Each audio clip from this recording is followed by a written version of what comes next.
Hi, good morning. Boker Tov in Hebrew. This is Alan Turner, the one that some call the caveman because of the apartment that I live in, which is below street level and most of it underground, I suppose, the equivalent of a Canadian or American basement. But I tell you, through these wars, it is a bomb shelter as we do not have in this part of the old city. In fact, not many parts of the old city do have bomb shelters that people run to like they do in West Jerusalem, in the primarily Jewish section of Jerusalem. They some of them, friends of mine living on top floors in apartment blocks, have to go down 3, 4 flights of stairs to get to the bomb shelter. Well, you don't have much time from when these sirens go off or the alerts come on one's cell phone. You have very little time to get into these bomb shelters. And many of my Christian friends now, they've given up and they say, you know what, we're just going to trust God in his sovereignty and his providence and pray. And that's what I do here. I don't run anywhere if it's nighttime, and often we get attacked at nighttime. I just pray, commit it to the Lord, and hopefully go back to sleep. Doesn't always work. I want to begin by saying a couple of things. First of all, I want to apologize to you, my regular viewers, especially my subscribers. I treasure you and cherish you, and I thank you for being a subscriber. And if you're viewing today and you've not become a subscriber to this channel, which is entitled From Israel with Love, and that's the title of it, then please do subscribe. I will be honored and privileged. It doesn't cost you a penny. What it does do, it enables YouTube to notify you whenever I put up a new video. So thank you for joining me this morning. I do apologize that it's been a month or a month and a day or two, I think, since the last video that I published. There have been a number of reasons for that. One of them has been the issues of my health. For I'm not a spring chicken anymore, I'm afraid. And yes, I have some health problems, serious health problems. Primarily my arthritis in fingers, hands, shoulder, and also the lack of muscle power in my legs that is making it extremely difficult and painful for me to walk. So I haven't done a video now for over a month. My lady friend who does a lot of my editing for me, bless her, she's such a love. She lost her mother just 2-3 weeks ago, and that was another big jolt for us. And she needed me to be with her and be by her side. And yeah, so we've been going through quite a lot here in one way, shape or another. So my apologies to you, the viewers, who join me on these videos, and please forgive me that it's been a whole month. Secondly, this morning I felt, actually not just yesterday or the day before, but I felt for 2 weeks now, as I've been giving thoughts to the next video, this one this morning, that I wouldn't do a Bible teaching. I'd have a break from it, give you a break. Not that you need a break from the Bible, you don't.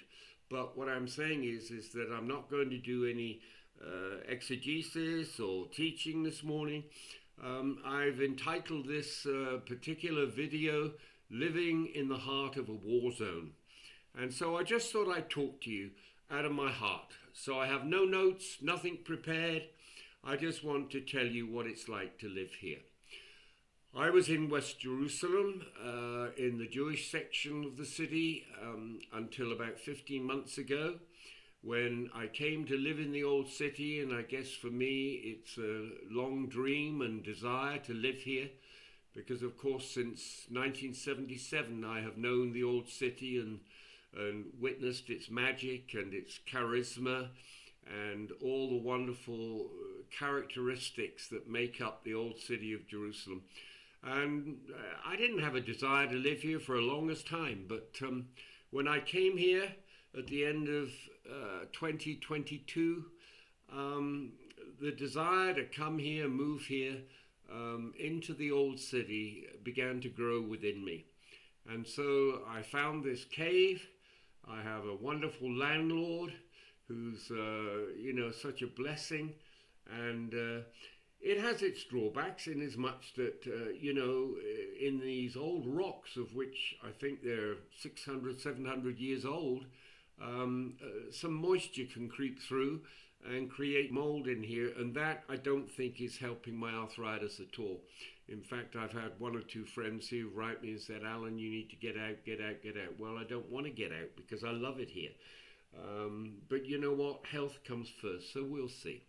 But anyhow, so this morning I thought I'd just share with you. Let me tell you, I've always known, long before these present wars, I've long known that Jerusalem is an extremely difficult city to live in. To me, it's my favorite city in all the world. First over Victoria, which is my second favorite city. That's the capital of British Columbia, Canada, where I lived. And, I just fell in love with Jerusalem when I first came. And I've loved it ever since. So I'm here, and I live just behind Christchurch, the Anglican church, which is the Christian fulcrum of the city, because it's in the coffee shop when it's open, which of course it's not now. It's where Christians, Jews, Arabs, Muslims, they all meet there. And especially the Christian people, because they use the guest house to stay. And Christchurch has been a bastion of evangelical strength and witness and hope here in the city for a long, long, long, long time. So the rector there, David Pileggi, is a friend I've known 45 years, since he served and worked at the International Christian Embassy. And the International Christian Embassy of Jerusalem, what we call the ICJ, has been the sponsor of the Feast of Sukkot, what Christians call the Feast of Tabernacles, of the big event that's been held here every year for many, many decades now. But of course, with the problem now, there's probably no telling whether or not they can meet again. Our situation here at the moment in this war, this terrible, wretched war with Iran, is that all the businesses are closed in the old city. There is not one business open except for food. Everything else is shut down. I went to go to the flower shop at the other end of the old city the other day, and even the flower shop had its iron gates up. And the sad thing is that if any of these businesses opened and they were seen by the police or the municipality, they would be heavily, heavily fined. It's a catch-22, situation, and very sad, mostly for the Muslims who own these businesses or rent these businesses. So this is our situation. This live city that has hosted pilgrims for centuries, this live city that is so teeming with people normally, especially at my nearest juncture here, Jaffa Gate, the most popular gate into the old city, and where the tourists come in, it's dead. It's absolutely dead. There are no people, there are no groups, there are no tourists, because who would come to Israel even if they could in the midst of a war? But they can't, because the airport shut down.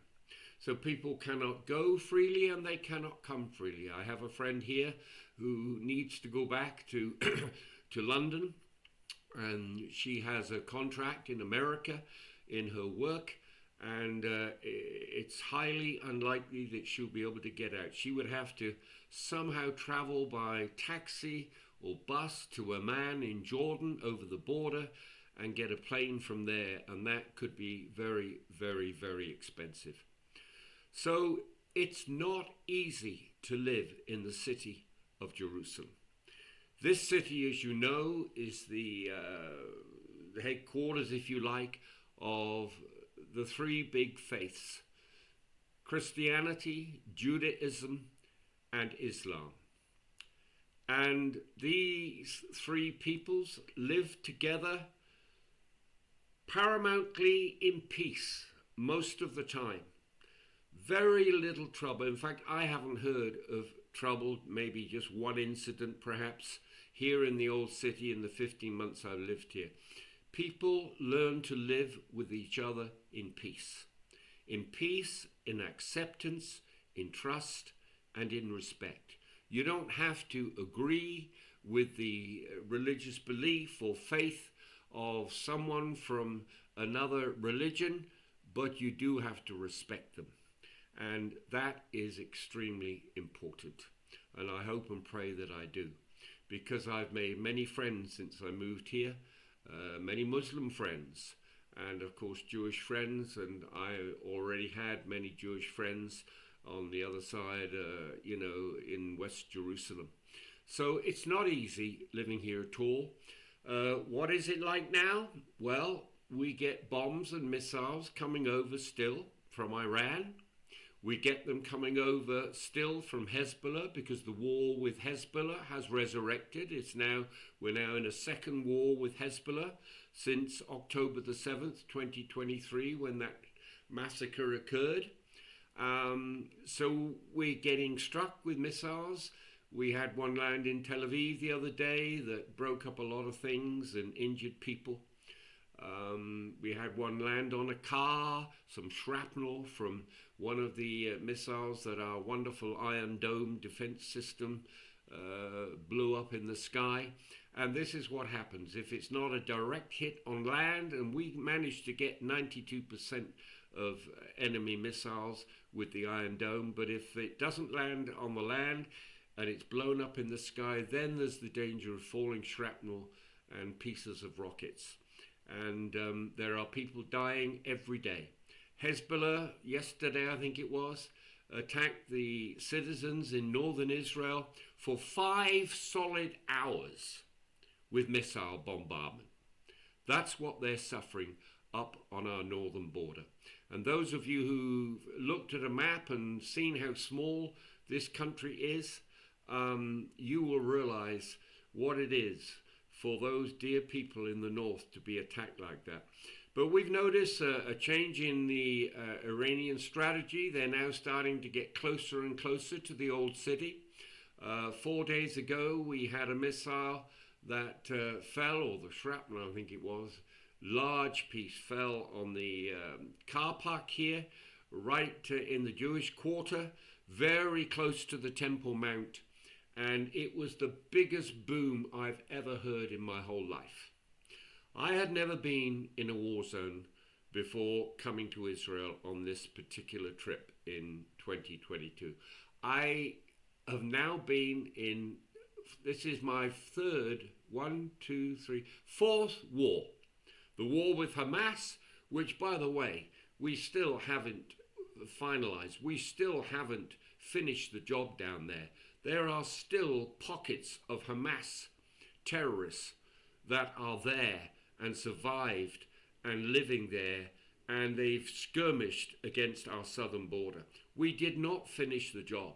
And if we haven't learned from that, if the Israeli government hasn't learned from that, then God have mercy upon them. That's all I can say. Because, you know, people all over the world, even the Pope, is saying, well, stop this war with Iran. No, we cannot stop it, Mr. Pope. And I'll tell you why we cannot stop it. Because if we don't erase and eradicate the IRGC regime in Iran, they will rise again worse than ever before under Khamenei. We don't even know where Khamenei's son, his successor, is, because he's disappeared from the planet. We think he's dead, we think he must be, or seriously wounded or whatever, but he's not even appeared. And not even Mossad, our secret service, the Shin Bet, our secret service, none of these people have an idea where he is. If we don't deal with this IRGC and bring salvation and hope and peace to the true Iranian Persian people who lived under the Shah, if we don't do this and help them, then not only will these people suffer terribly, worse than they have done already, because they've lost thousands of people who've been protesting against the regime, but, the world will suffer as a result. We have to finish the job. And so you say to me, well, Alan, what can I do? I live in Canada. I live in America. I live in England. I live somewhere else.